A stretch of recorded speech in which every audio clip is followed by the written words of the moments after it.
Hello, ladies and gentlemen, and welcome to Off Point at 30, where we talk about our lives and how they've gone a little off point at 30. My name's Les Steed. I'm Marlon White. And today's topic is about people's names.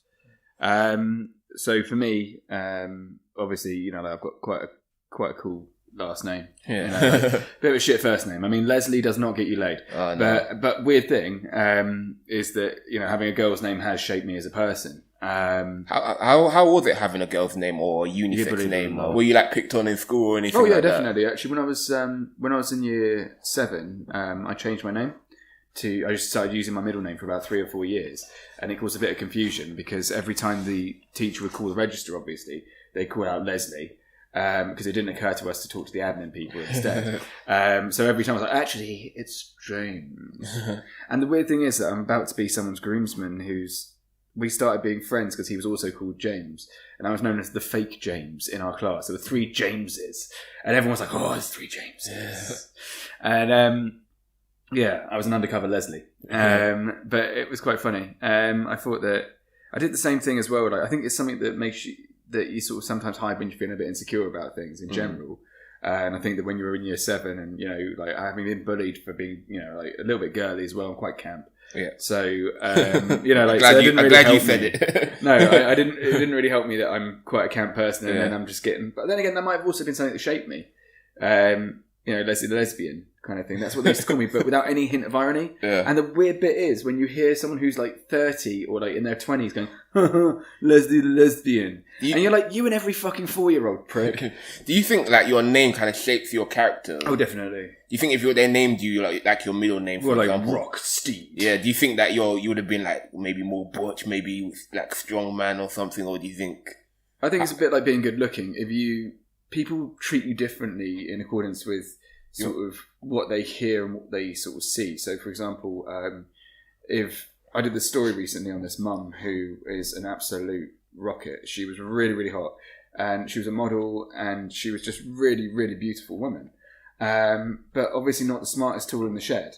And these cops, who were kind of local Utah cops, came running to her aid because she'd run out of. She was breastfeeding and she ran out of milk. And then she genuinely thought these cops were going to come to her house, patrolled around the area to make sure her family was safe. And then while she nipped down the shops, she had a car. She had a crying baby and a car. The cops came to her house, brought her milk. Instead of just being like, ma'am, this is a police line, could you please fuck off? There might be somebody who's dying. They came to her house with milk. And then you could hear like the conversation. The guy was like, "Oh my god, she's a cute baby, by the way," fawning over her. And I'm like, if that had been a black woman who was, you know, like having the same problem, or if that had been an ugly woman, or you know, a bloke with that problem, if anyone but a really hot girl had that problem, then that policeman wouldn't have been fawning over her or him. They would have been going over there, being like, "Dude, what the fuck? This is a fucking police line." Yeah.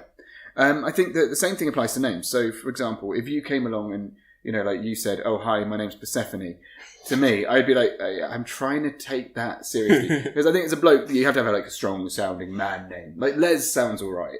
You know, I'm making the best of a bad thing here. But I think it's one of those things where if you did have like a feminine-sounding name where, like you probably tried to overcompensate it by doing extremely masculine things, you probably end up with like a 12-pack or something. You spend all your time in the gym. No, I just like who's that? That's Bethany over there. Fucking love Bethany. You know, like it's like no. I think like what? Yeah. Who has a girl's name? Yeah. Doing his best to get rid of the Athene at the end. It's like, I'm just Beth, Biffy Beth. Or I don't know. We're making this cunt up. But yeah, I think it does shape your personality. I thought that the basic reason why me and Lev came up with this topic really is because it wasn't actually about me. Yeah, it's not about. It's about Marlon. Yeah, it's about me. I've officially changed my surname to what you hear me present it as. Yeah, not because of the podcast, but actually, why did you choose to do it? It's my family's surname. So my mom's side of the family surname. I was given my dad's surname, which kind of made me the odd one out. So like I only know me and my dad to have my current surname or my previous surname. So I decided as I'm getting married this year and my passport is expiring later this year that it's probably time to change it. I always wanted to change it, but my mum wouldn't let me do it as a kid. Now she's like, oh, you should have your dad's name. He'll kind of insist. But your dad didn't raise you, she did. Yeah, she did. But even my uncle's like, oh, you should give him your name. But like, she's like, no, he must have his dad's name, type thing. But does your mum know about it? No, she hasn't. She won't know to the wedding invitation. Fuck, that's gonna be We have already printed out some prototypes this week. Oh my god! With the new surname on it, so it'll be like, interesting. You know, like barricade the door because she'll kick your ass. Well, I don't know. I'm a grown man. Yeah, I know. I'm a grown man. I can do what I want, really. So it's like my decision. I decided to change it. Yeah, and it's quite easy to do it. All you have to do is go on the UK deed poll website. You got the paperwork? Yeah, I got the paperwork. Oh wow! I wasn't expecting you to actually come with homework. Yeah, so you just go on the UK deed poll website. It costs about 20 quid. Is that all? Yeah, 20 quid to change it. Can you change it back if you change it? Yeah, you could change it. So if you get bored, then you can just kind of. So yeah, I thought it would be like hundreds and like 200 quid or something. No, it's like 20 quid takes like 5 minutes. It's too easy to do it. Really? It's actually too easy. Yeah, I hate when it's like when something like that is too easy because you expect a lot of paperwork and it doesn't feel official enough. Yeah. So it's quite changed. So what I've done, I've changed my previous surname to my middle name. So I still have the name. So okay, now it becomes a middle name. All right. So it'd be like, let's say your no. Okay, fine. Okay, so it would be like Smith. Let's say your dad's last name was Smith. Yeah. So then it would be Smith White now. Yeah. So is it hyphenated or not? No, it's not hyphenated. I thought about doing it because it does sound kind of cool. I took it to the missus about it, but I just thought it'd be a kind of a mouthful. Yeah, because also, are you adding her name onto your name as well? No, good idea. I forget that. I don't get that. Like, why do people do that? Well, because they're middle class. Yeah, but yeah, so it'd be a bit of a mouthful, and especially if you have kids and all that, they have to go through life. First of all, learn how to spell that long ass name. And then, like, I don't know, if they play for a football team, they won't be able to get their name on the back of their you just have to, like, get 3 lines instead of 2. It's just crazy. It's just a lot of hassle for everybody involved. So I thought, keep it simple, just one name. Yeah. So the paperwork's there. That's really cool. The hardest part of it all is the people that you have to notify. Well, who do you have to notify? So it's got a long list. So off the HM passport office, you have to get a new passport, which I have to do anyway. I mean, that's kind of where you're because my passport's expiring. The DVLA, have to get I don't have a license, but I have to get my provisional changed. Shit. My bank. Well, of course you would actually. I got like 5 bank accounts or more. Jeez. So I have to get all of those changed individually. Credit cards also have to get changed. I have to contact my employers. Is it like a blanket email? Yeah, they give you a template to send out. Oh, cool. So basically, my previous surname now becomes a dead name. They call it. So it's actually legally you're dead. No, legally that name is dead to me. So legally you're not allowed to really. So Marlon Smith is now dead. Yeah. So legally you're not allowed to refer to me as my previous name legally. What happens if you do? Nothing really, but it's not. I mean, but couldn't that open you up to? Well, I guess it would sort of close down any identity fraud. Yeah, it's a dead name now, but technically not a dead name because now it's a middle name. But yeah, so there's a long list of people to contact. So do you think is it worth it?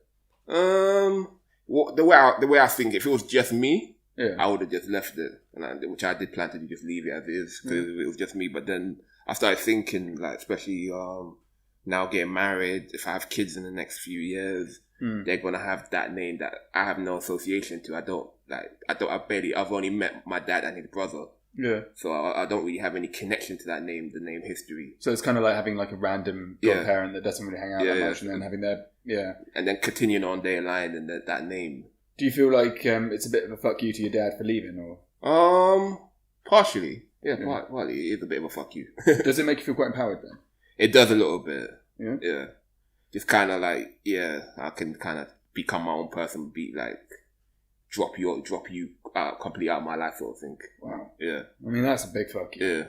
Yeah. I mean, that's like. And also as well, like the wedding is like, it's gonna be my missus' family with her surname. Yeah. And then it's gonna be my side of the family that don't have my surname.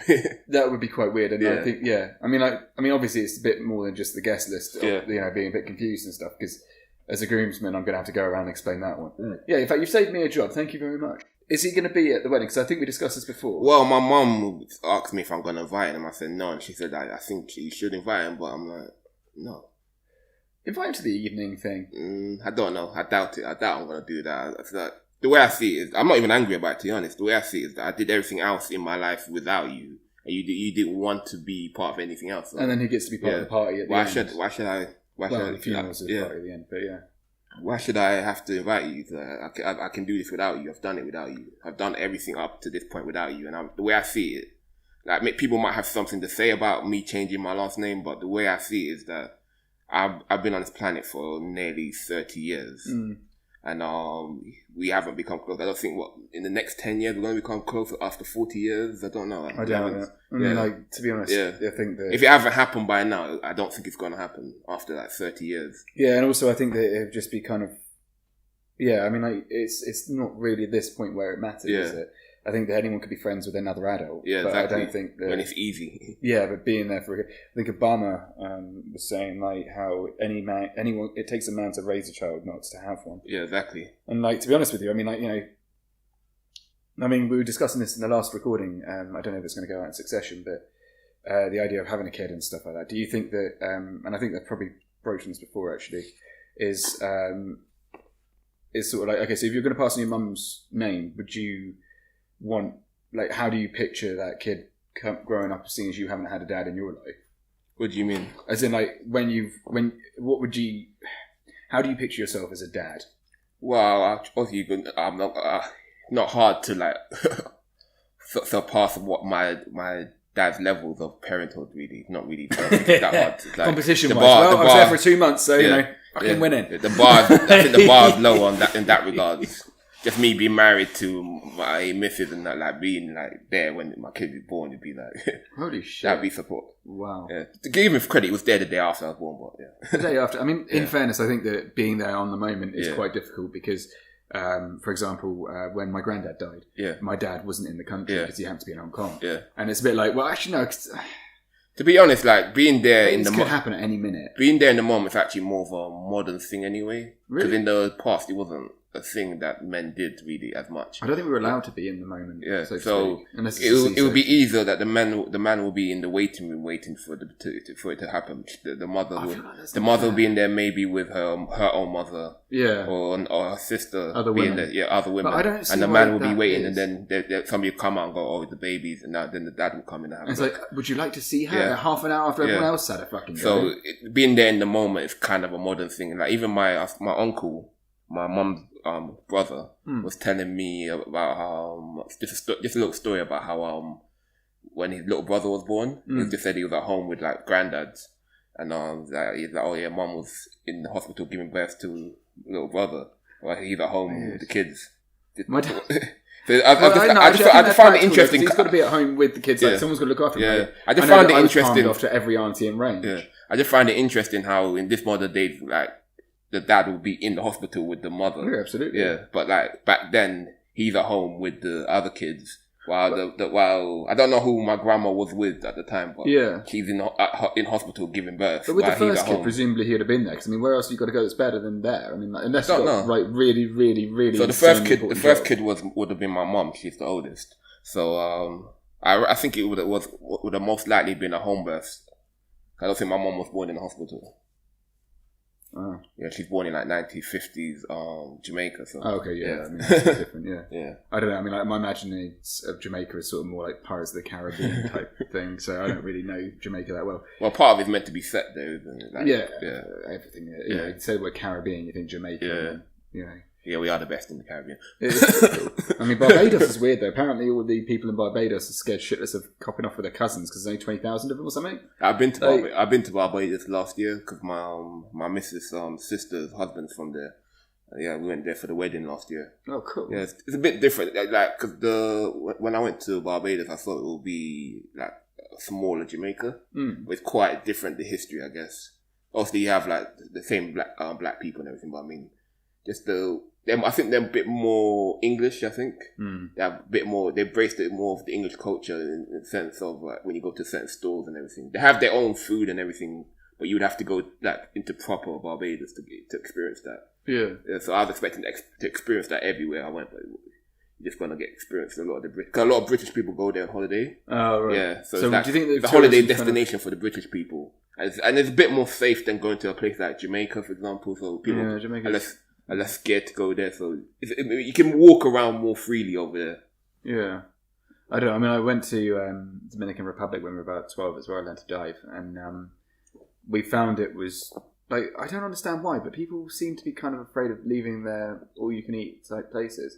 I don't get me wrong. I mean, it's amazing to go there and have, like, all-you-can-eat pizza and whatever and stuff. But, like, and I think a lot of people are going out on holiday for that reason. But, like, I'm going to Ghana next month. Are you? Yeah. You kept that quiet. Did I? Yeah. Really? I've been trying my best. I'm trying my best nowadays to try to be a bit more subtle. For example, I don't say what my girlfriend does. Oh, really? If I can avoid it. To be honest, you're actually the most subtle person I know. You just come out. Yeah, I'm just going to wherever. Like, yeah, I'm going to do this fucking awesome thing, by the way. No, because we only arranged it in the last week, and we're going to go. I'm going to Ghana, and it's the first time I've been to like sort of sub-Saharan Africa. I've never been to Africa. Oh, I'm so excited. I've heard all these things. I was talking to this Uber driver who was like a Nigerian guy, and he was telling me about how like there's like this whiskey that they brew there for like that's like 70% proof. Yeah. And so all I want to do is I want to go out there.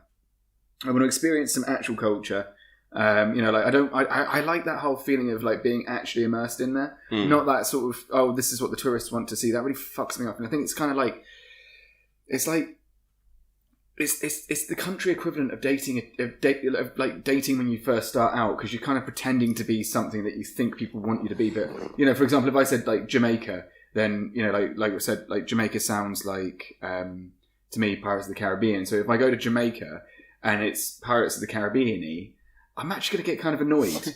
It's definitely not Pirates of the Caribbean. Yeah, exactly. It's like that's like where's that? Where are the British? Where are the British Navy and their sailing ships? This is because that's very that's probably pre-slavery days. Like, really? Shit. Or at the same time, maybe I don't know. But it's definitely like not. That's like hundreds of years. Yeah, yeah. I think that with but what I mean is when I go to Africa, I'm really hoping to just sort of have what I had in Indonesia, where you'd be like the only white guy for miles and stuff, and like just enjoy being there. I heard Ghana's a nice country. Yeah, I'm really excited. My friend, she went there, and she was. I have this friend who's your missus is part Ghanaian, right? Yeah, she's half Ghanaian. She been? Yeah, of course. I mean, we're going to stay at her house. Oh, you're going to stay there? Yeah, but the thing is, her parents have done this thing where they know all the codes and stuff, and they won't bloody tell us. So her mum and dad are also going to be down there, but we're going to be jumping all over the country. So we'll head down there. I think they're going to be there for a month anyway, and then we're going to go down there and we're going to be, like do a bit of beach holiday and also explore a bit. I had a lot of like people from Ghana to kind of tell you like, yeah, you need to go over there, and a lot of people are going over there from different African countries. Okay. I don't know. It's like I heard like prices like houses are quite reasonable, and you can get a lot for your money out there, and it's like it's a good place to like invest in. I heard. Yeah. On the visa form, I asked how much money I had as disposable, and I was like, "Fuck, you asking that for?" Like, I mean, I get why, because they want to make sure that I'm not just going to go there and try and find a job and hide, but I mean, like. It's just a holiday you're going on there? Yeah, it's like 9 days. It's really annoying because you have to get a visa as well. Interesting. Yeah, that was a bitch. It took me all day. Yeah. But I've sent it off now. I don't know. I haven't been to any part of Africa ever. I haven't had any really intention to do, but it's something you probably should do. I think it's going to be fun. It's interesting because like Jamaicans are obviously technically they are African. They were taken from Africa during slavery and mixed with Europeans and other Asian countries. I mean, so a lot of people from the Caribbean are doing like ancestry tests where it tells you where in Africa you're from. Apparently those things don't always work. Yeah, they don't always work. Some of them are very vague. I heard some are good and some are bad. Some of them just like very vague. You're from every country in Africa. Like, bollocks. Yeah. so I narrowed it right down. Yeah. I sit there looking at your skin, but but yeah, so am I Ugandan? Yeah. Where am I coming from? So my missus' cousin did it recently. Actually, yeah, she found out she's like 30% like Nigerian and all that. How did she feel about that? I don't know. She seems like I haven't spoken to her. I just seen her test. I don't know how she feels about it. But yeah, it's interesting to find. Obviously, you're not gonna find like you're 100% from this country because we'll take it. Yeah, we'll take it from Africa hundreds of years ago. We're from Cornwall. Yeah, we'll take it from Africa hundreds of years ago. I feel like we haven't travelled as a family properly. Yeah, we're taken from Africa hundreds of years ago, mixed with Europeans and Asian people and everything like that. So you're going to have a mixture of all the countries. So, but it'd be interesting to find out if you're at least 30% from a certain country and learn and sort of tracking down that history and sort of learning, maybe even visiting that country, kind of learning a bit about it. It'd be kind of interesting. There's this slavery thing, the expedition that's like this big museum and like where they used to take the ships from. We're going to go to that, I think. And I don't know if that's... Ghana's a big place you can take it from. Yeah, like, they used to take like loads... Because it's on the Ivory Coast. And like, I just think that like it's going to be really weird going in there. Because it's going to be like being English in that environment. I just feel a little bit like... even though I had nothing to do with the slave trade. Slaves were taken by that man. Yeah, get him, boys! It wasn't me. It wasn't me. Oh my God, I got in a fight when I was 18. And not an actual fight, but like there was this South African guy, and he had a few whiskies, and we were working together, and I was at a bar, and he started having a go at me for the Boer War. And I looked up, I'd never heard of it. White or black South African? He was white South African, proper aggressive when it came to a couple of whiskies. And I was like 18, he was like 24, so he was a lot bigger than me. And Dutch? Yeah, Dutch. Yeah, he was. What's it called? Yeah, Boer. Yeah. He was a Boer. Okay. And he had a couple of brandies, and then he started getting aggressive, which is fine, but it just kind of ruined the conversation a few times. And what happened was that he started on me. But he started kind of like, like when someone sort of starts trying to make a point, they make an aggressive argument from making a point, and it's bollocks, because it's actually just trying to sort of... So why was he blaming you for this war? He was trying to blame... He was going about how the British, came over and raped and murdered everybody, which, I have no idea if that's even remotely true. I don't really know much about it probably is. But, but again, like, it's just, like, why on earth? And I was apologising for something that happened in the 1880s. Fuck. Like, why am I apologising for something that happened in the 1880s? I had nothing to do with it. Yeah. And I was like looking at him, I'm like, mate, I've barely been alive. That's like 10 times my age ago. And I was like, the guy was just a prick. Yeah. And I don't get people who use history to try and to attack people who have who weren't born in that era. Yeah. If I'd been a guard at Auschwitz, then fine. It's interesting. I'm not. It's interesting you say that. Do you think it makes you not accountable for something that your country did? Or I think that your country, you have to learn from history in general, not just your own. And what do you think about things like reparations and all that? Reparations, to be honest with you, I haven't thought about that much, but I think that it's important to recognise something that's happened. It's important to find those accountable. Yeah. And to, and for example, okay, let's say I'd come from a slave-owning household. I didn't. Yeah. My family were like gardeners, and we're called Steed, and I think that it's either A, we were hung like horses, or B, we looked after them. I'm hoping it's the first. I love that joke. It goes down perfectly at family gatherings. And, how you doing, Moors? Anyway, so going back to the name thing, bang on point. Anyway, my point is though that if we'd been a slave-owning family and we'd got really rich, and my entire family were absolutely to the nines loaded, rich. and could afford like half of everything because we come off the back of slaves. And someone came to me and said, look, like my grandmother worked here as the housemaid and whatever. Yeah. I'd be a lot more akin to want to help them.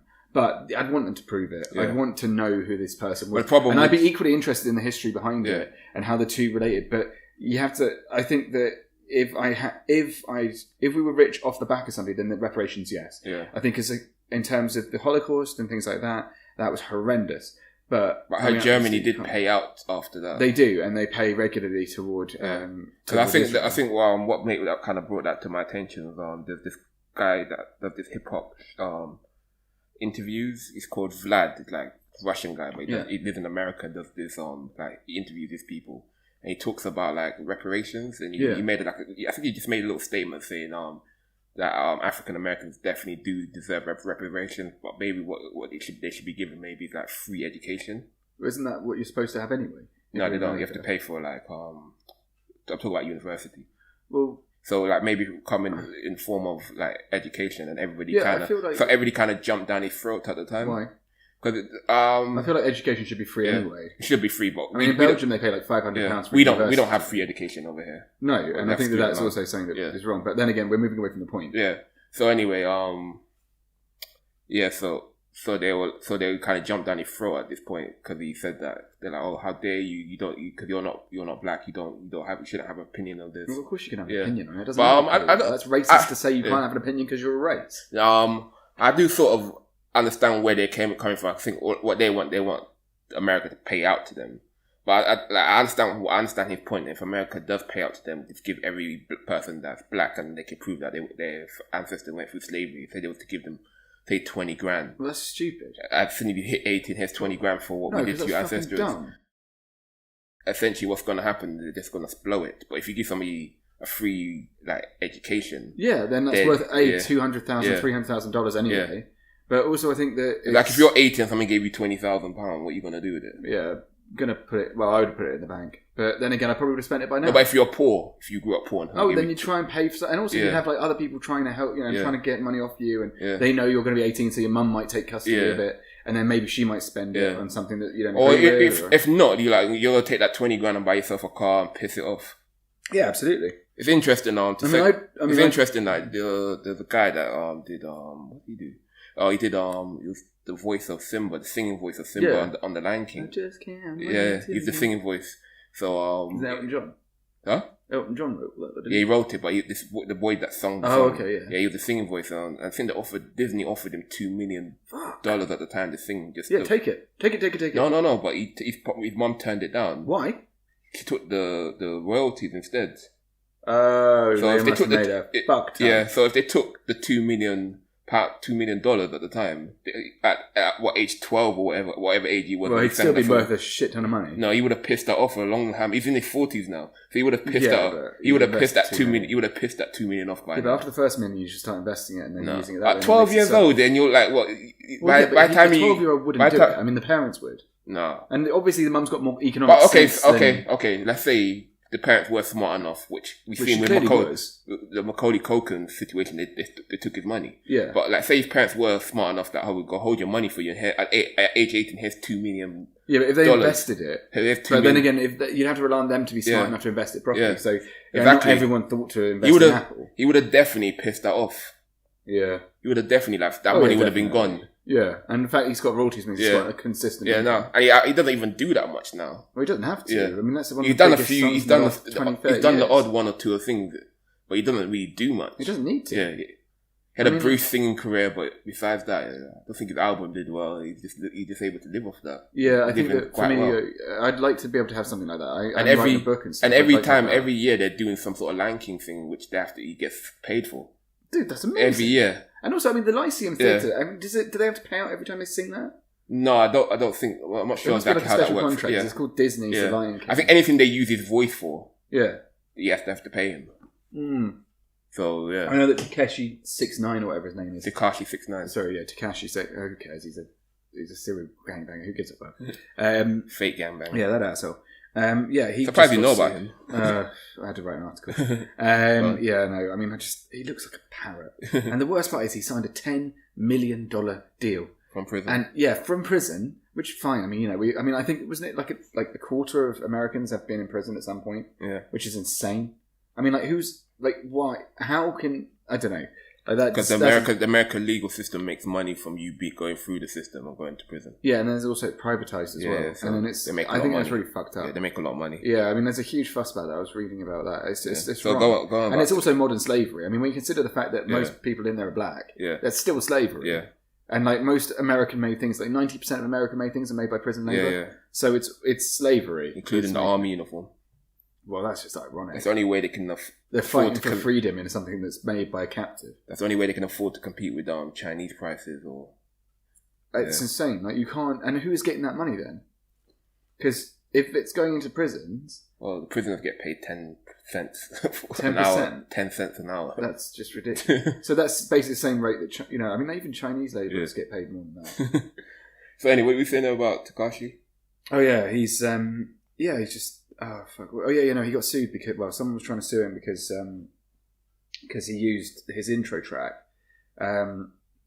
which is like a 10 to 20, 30 second thing, and it's like, and this guy just goes, "Yo, it's your boy, 65, yo, 78," and haha, fuck me, and then he says the N word a few times, and I don't really understand how that was ever worth whatever money he's trying to say is worth. I think he's trying to sue him for I don't know, 800,000. It happens if you use somebody's voice without paying them. It happens. So it's trademark. Is it an automatic trademark? I don't know how it works exactly because what's his name, Bruno? You get 15 seconds sample. Yeah, I think 7 to 15 seconds depending on. I heard if you say it more than once as well, you have to pay out different things. Like Bruno Mars uses just a little line from this song called All Gold from Trinidad James. Like, if you don't believe me, just watch.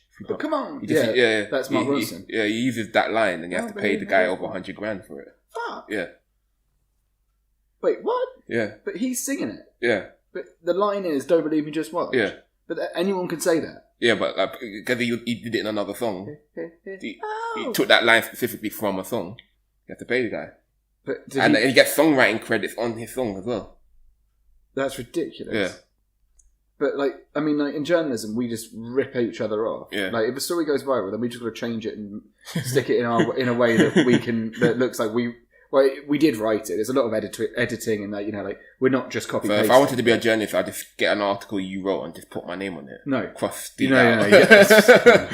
We're paid for a reason. Not paid well, but we're paid. You know, like, because there is a lot of skill involved. Do you have Turnitin? No, you have, like, okay, imagine you got like an hour. We've got to find the pictures, sort it all out, stick it all together.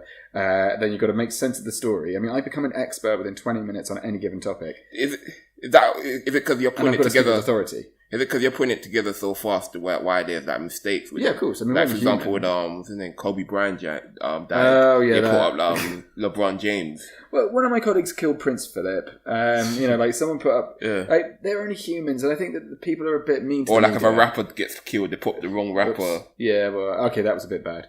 But I mean, everyone. Okay, there isn't a single journalist who hasn't done that. I mean, I started World War III accidentally in my first month. Because this is when, like, okay, so it was like my second month. It was last January, and America was bombing Iran, and Iran's doing the saber rattling, and everyone's kicking off at each other. Trump was stood in the middle of it, trying his best to calm the situation down. So we were all sitting there shitting ourselves, and I went back to bed. You know, I went home to bed, came back the next morning, and the article brief, we get an email with the briefing, and the brief said on it, I was writing about, you know, gave me a headline and says, all right, you need to write about how Iran has now bombed the US sites. Remember to mention that, put high up in the copy that the US and Iran are at war. But he meant to write, aren't at war. Oh, fuck. You know, like, yeah, but it was a typo. So a typo comes from the boss, or maybe I misread it, I don't know. Somebody made a mistake, because we're human beings. And, like, you know, because, you know, typos are typos. It's literally a question of he pressed a wrong button, or I pressed, or, you know, or I misread a word. Do you have like an editor that checks T. it?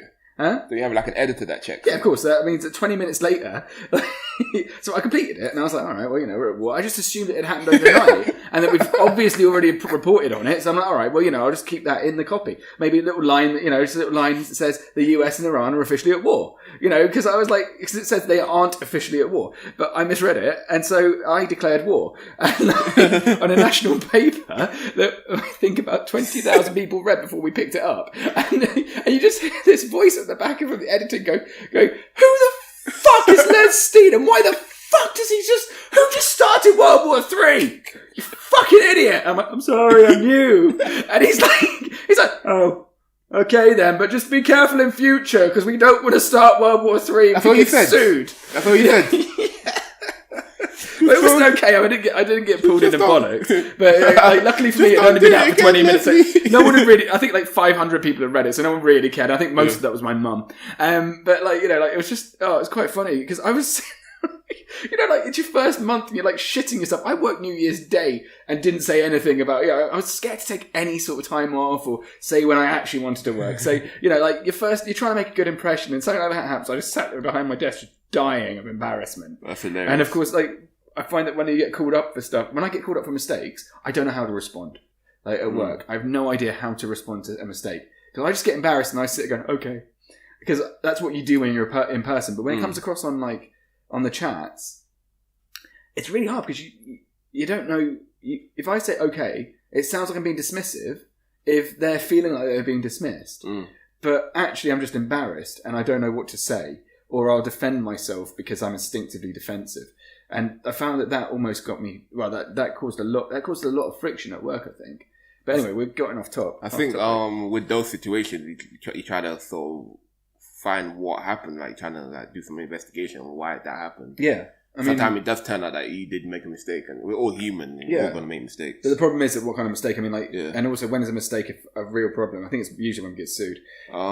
Depends what job you do as well, I guess. Yeah, and I guess like how much responsibility can be sort a pilot can't afford to make a mistake. A doctor can't afford to make a mistake. Depends how big the mistake is. Yeah, I mean, I think crashing into a mountain is like. I had a friend who was a doctor, and he said that it was like just like there's so little. I mean, doctors are so vulnerable. There's so many people in the service industry in particular, not just services, but like like anyone who's interacting with humans.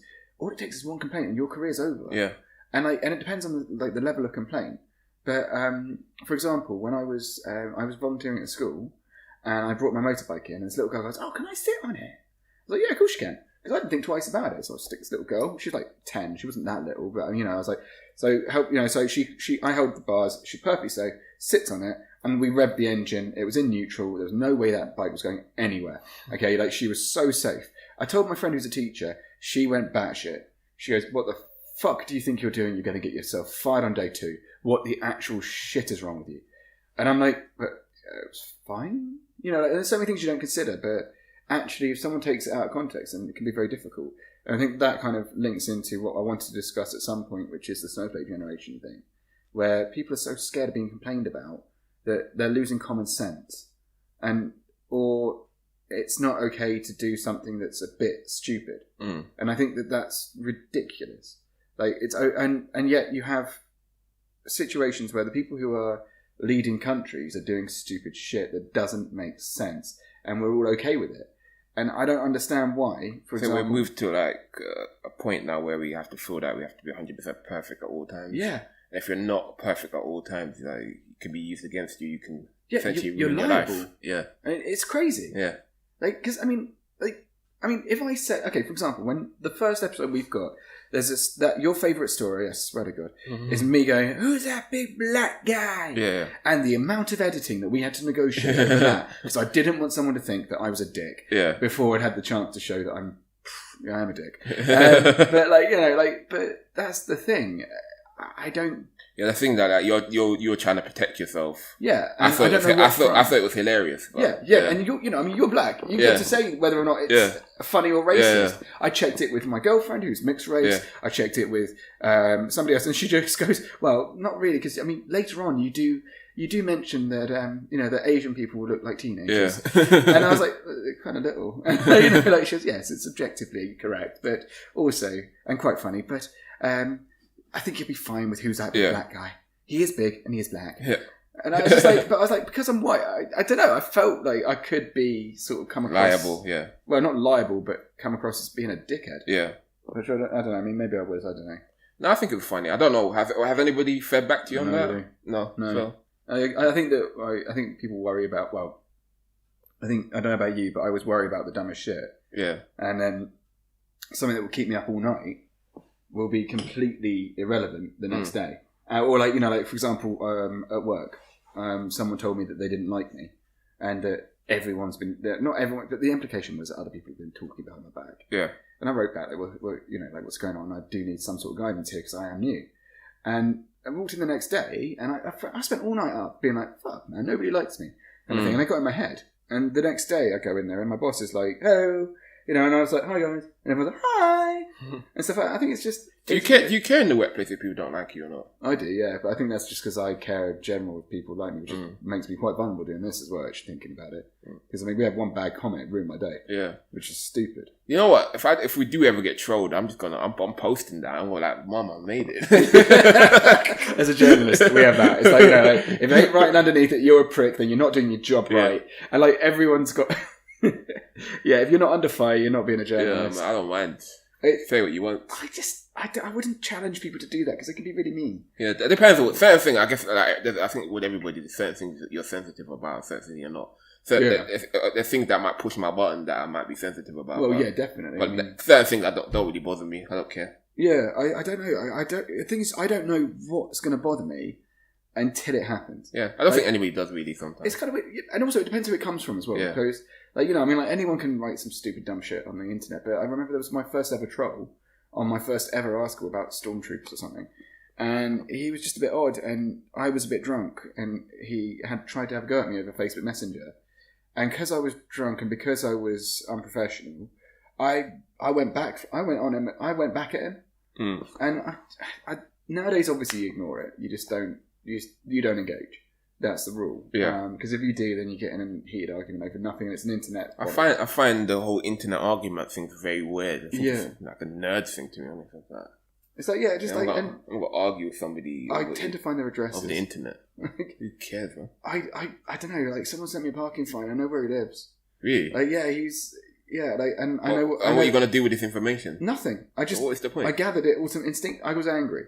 So I gathered his information. So if I was to find somebody's address, it's because I'm going around there. Yeah, but I think it's even the threat of being able to go around there. Because everyone feels nice and safe behind their keyboard, but as soon as you give them a geographical location, they're fucking shitting it. And that's the thing about that thing with the internet, that I know most of the time people are not going to say these type of things to my face. Well, of course, yeah. And I think, though, that... And also, it'd be kind of weird if they did. Especially if you've set up a fake account just to say something to somebody. Like, yeah. How much effort I actually feel bad for you. How bad is your life? Like, my mum...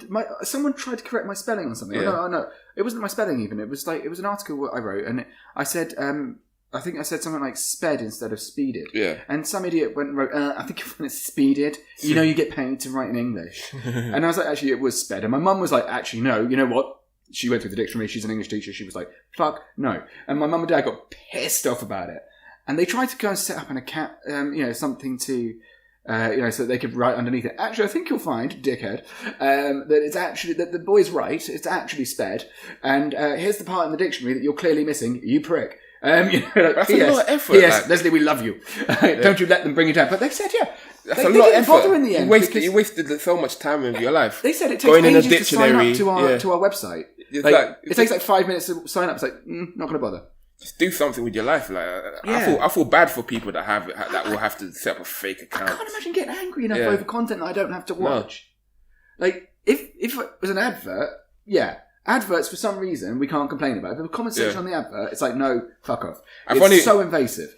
It's only like giving like a reviews of stuff that I've actually gone out my way just to fuck somebody over. Just like, because they pissed me off. I gave a guy 4 stars for a motorbike thing, but that was it. Yeah. And like, and in Ubers, it's like, I'm going to give him 5 stars. I never give ratings for an Uber. I'm like, really? No, unless you don't give 0 stars. I don't give anything. Oh, I don't do it. I don't even know. It makes you do it now, and then it asks if you want to give him a tip, and I'm like, mate, I'm not that drunk. I don't do it because it's like, I expect you to do your job. I paid for you to drive me from A to B. Really, the only time I really gave, like, I remember a few years ago, I went out for my friend's birthday. Yeah. I went to this club. It's not even like a high level club or anything. It's just like a normal basic club. And I had my hat with me, but it was raining, so I let my missus wear my hat. Right. So she had my hat. And she had it in her hand going into the club, and then went to this club, and the person's like, "Oh, you can't come in with that hat." What? She's not wearing it. She's like, "Oh, yeah, but I'm not wearing it." She's like, "Yeah, there are rules. You just can't allow you in the building." It's £5 to the cloakroom for that hat. Yeah, it's like we can't. I'm like, well, okay, I put it in the cloakroom. Like, no, we can't take responsibility for the hat. And like, just arguing for ages. We can't let you in. People just say no for no reason. And I was like, what? And I'm like. What, I'm like, you can hold on to it, you can take it. Like, no. Yeah. We're not Why quite do allowed. you sit there going, no? They're like, oh, people like, say they're going to put it away, then they put it on, and then blah, blah. And I'm like, what are you talking about? And I've been to that club many times with a hat on. It's just like one day they're just trying to change the rules. I've been with a hat on and they're like, oh, take it off. Take it off, put in my jacket, put in the cloakroom. Done. I hate people who just stick by the rules because the rules are the rules. Yeah. And they don't think about why the rules exist. And we're just arguing for ages. It was actually this same hat, but I was arguing with them and I just like chucked the hat in the street. What? Yeah. Did you then have to go get it? No, I just left it, chucked it in the street. Well, then came back and got it later? No, just like, I was arguing with them. How did you get it back? I bought it a new one. Oh, fuck's sake. I just chucked it in the street and they're like, like, $20 down the drain. Yeah, I chucked it, 40 quid by the way. I chucked it in the street and they're like, okay, you can come in now. I'm like, twats. Mate, I just went to a different club. So anyway, when I got home, I opened about 3 accounts and gave them Yelp, TripAdvisor, and gave them the worst reviews ever. Have you seen school reviews? No. You have to see this. All right. The best reviews I've ever read on Google. School reviews. Because it's all the fucking idiots that got expelled giving their schools 1 star and being like, I didn't learn nothing. NUFINK. And it's like, well, clearly not. All the teachers are well shit. And you're like, And it's like Joe 7496. And the best part is when the teachers write back. It's like Jenkins, if you do want to learn English, but if you do want to criticise the English department, perhaps it would be okay if you attended occasionally. As you clearly need it. P.S. And then she corrected his spelling. Oh, and I was like, I want to work for you. I'll tell you what though, that'd be a great pastime, wouldn't it? Just spend the whole day just like writing back as if you're the business when you're not, and then just see what the business does afterwards, because that would just be hilarious. It's like, like write back to a negative comment being like, thank you for your comment, we will do everything we can. If you'd like to enter the voucher code, and then make up a voucher code, and then just watch this troll going, nothing works, and just get more angry, and then writing back to you, and then you write back and absolutely troll the fucker until they kill themselves. Because that's what internet trolls should do. Yeah. Anyway, right, on that note, I have to run because I have to go and write the news. And ladies and gentlemen, this has been Les Steed. I'm Marlon White. And thank you very much for listening. Thank you. Bye.